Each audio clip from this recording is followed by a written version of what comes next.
Psalm 8, verse 4. If you recall from the prior video, verse 3 introduces this praise of God for his creative works, the moon and the stars and so forth, but it's kind of a ... in a certain sense. The idea gets finished out here in both verse 4 and verse 5 that will be in the next video. So let's take a look.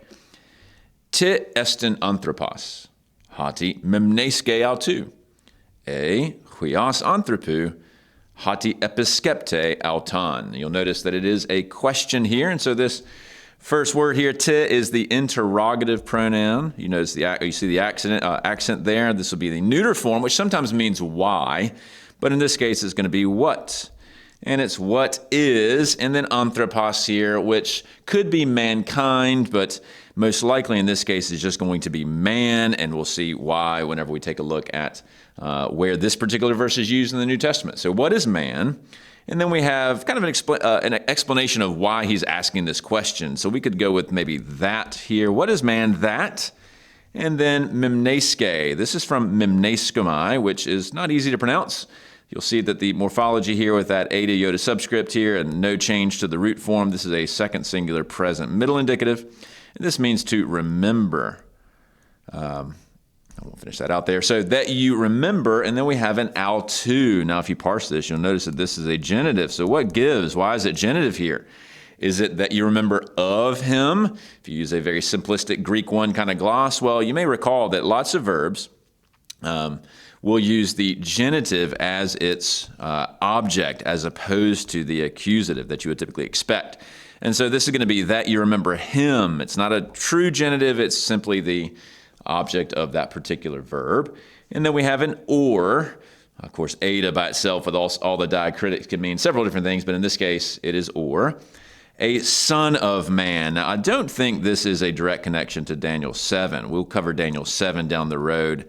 I think this is simply a typical Hebraism or even Septuagintalism that says, okay, you've got man, now you've got a son of man, the offspring of man, something like that. I don't think it's the title form that we'll see in Daniel 7, 13, and 14.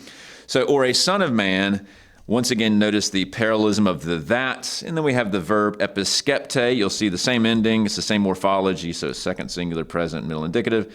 Episkeptomai means to care, to pay attention to, something along those lines. And in contrast to memneskomai, it does take the accusative. So you can see the contrast and endings there, but that's just because of the nature of those verbs. So what is man that you remember him, or a son of man that you pay attention to him? Now that may sound familiar because it is cited in Hebrews chapter 2. And this quotation in Hebrews flows into verse 5, so that's why this is just part 1. We'll come back to it in the next video. But here the author says, he, that is God, has not subjected to angels the world to come that we are talking about, but someone somewhere. And you got to love that about Hebrews. He does that on occasion. He doesn't bother himself with precisely citing it, which may reflect an oral form of delivery as one of the common theories about Hebrews, that it maybe started out orally as a sermon. So I might do this in my own sermon, say, well, it's somewhere in the Bible, something like that, without being super precise. But here's the first part of the quotation. What is man that you remember him, or the son of man that you care for him? And if you take a look at the Greek that I provided, it is a verbatim match with all of this. And so Hebrews here has introduced this psalm to express something about Jesus. Now, we don't fully know that yet, but if you read the context of Hebrews 2, and we're going to eventually get to it later on, he's very clearly applying this particular psalm to Jesus in this very interesting way to describe his incarnation, but ultimate glorification. And so hold that thought. We're going to come back to it in the next video when we see the final conclusion of Hebrews' use of Psalm 8:5, because it's going to continue right here. But we don't have time for that today. Thanks for tuning in.